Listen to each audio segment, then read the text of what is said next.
ninyo na yung mga pro-Duterte, kahit yung mga artista like Robin Padilla, Philip Salvador, Willie Rebillame, Lito Lapid, Bong Revilla, yung mga kalalang artista. Lalo na yan, mayroong mga kandidato ng administrasyon o kandidato ng kampo ni Duterte. Wala akong marinig sa iso ng pananatili at patuloy na panghihimasok ng China sa West Philippine Sea. Alam mo nyo ngayon na pati yung Palawan ay inaangkin ng China. At ngayon ay lumalabas na patuloy pong padami ng padami ang mga barko ng China sa loob ng exclusive economic zone ng ating bansa. Ayon sa Philippine Navy at Philippine Coast Guard, kay Commodore Tariela at General Trinidad, spokesman ng Navy at saka ng Coast Guard. Hindi lang ho mga barko ng Coast Guard, Chinese Coast Guard. Nandiyan na rin po sa West Philippine Sea ang mga barkong pandigma ng People's Liberation Army. Okay? Diyan yan na pong kalala. At yung Palawan ay kinukuha na rin sa atin ng China.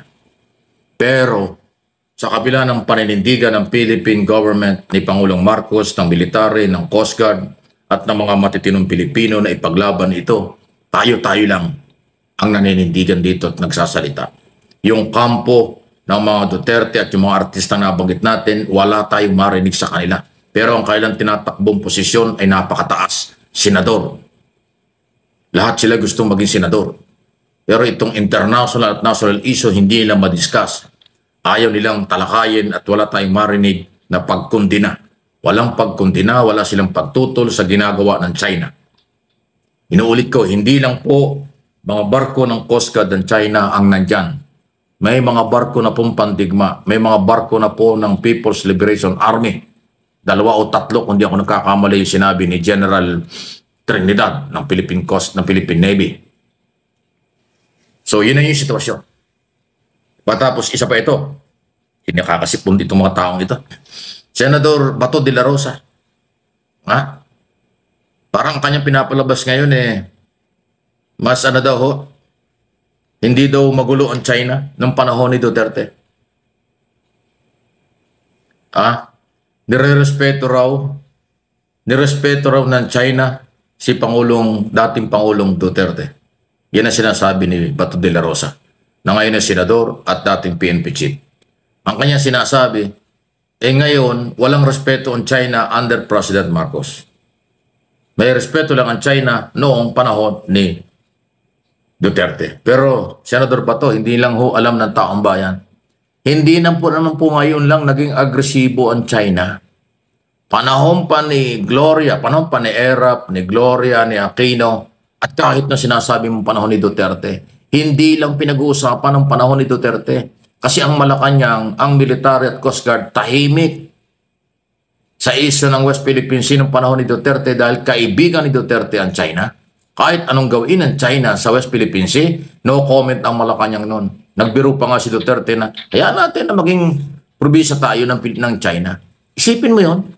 Sa halip na ipaglaban yung ating teritoryo, hindi pinaglaban ng kampo ng nakaraang gobyerno. Kaya ito sinasabi ni Bato de la Rosa, malayong-malayo sa katotohanan, na gusto niyang palabasin na magulo ang China ngayon dahil under Marcos administration.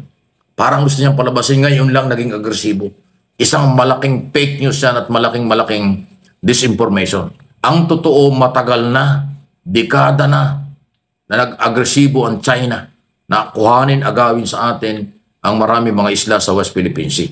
Kaya, Senator Bato de la Rosa, malabo-malabo yan sinasabi mo. Panlilin lang yan sa mamamayang Pilipino. Noong panahon ninyo, pinagtakpan nyo ang panghihimaso, panggugulo ng China sa West Philippine Sea. Kasi kaibigan ng amo mo. Nakipagkaibigan sa China kahit tayo inaargabyado. Ngayon, under President Marcos, hindi na siya pumayag. Ipinaglalaban ang international law, national law, exclusive economic zone. Kaya pinag-uusapan at maingay ngayon sa media, social media ang nangyayari dyan. Hindi ito bago. Matagal na ito at kasalukuyang nangyayari pa rin. Senador Bato, saan ka humuhugot ng iyong mga paliwanag na yan? Kandidato ka pa naman, Senador. Hindi ka iboboto ng mga Pilipinong matitino, ng mga Pilipino nakakaintindi ng sitwasyon sa iyong sinasabing yan. Na sa aking opinion, Panlilin lang yan sa mga Pilipino. Bahala na kayo kung anong gagawin nyo kay Bato pagdating ng eleksyon.